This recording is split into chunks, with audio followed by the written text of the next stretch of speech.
حضرت سعد رضی اللہ عنہ نے نبی کریم صلی اللہ علیہ وسلم سے عرض کیا، یا رسول اللہ، ادعو اللہ لی ان یجعلنی مستجاب الدعوہ۔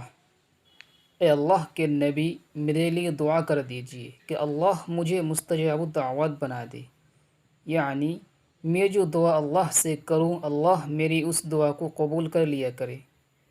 اس وقت اللہ کے نبی نے ان کے لیے دعا نہیں فرمائی، بلکہ انہیں مستجاب الدعوات بننے کا طریقہ بتایا۔ کیوں؟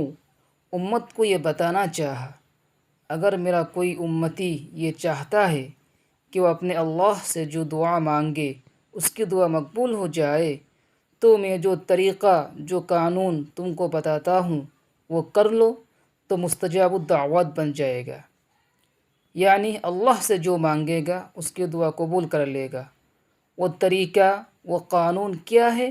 اللہ کے نبی نے 2 شبدوں میں بتلا دیا۔ کیا فرماتے ہیں کہ اے سعد، اپنے کھانے کو، اپنے پینے کو، اپنے پہننے کو حلال اور پاک کر لے تو مستجاب الدعوات بن جائے گا، یعنی اللہ سے جو مانگے گا اللہ اس کو قبول کر لے گا۔ بس شرط یہ ہے کہ اپنے کمانے کو، اپنے پینے کو، اپنے پہننے کو حلال اور پاک کرنا چاہیے۔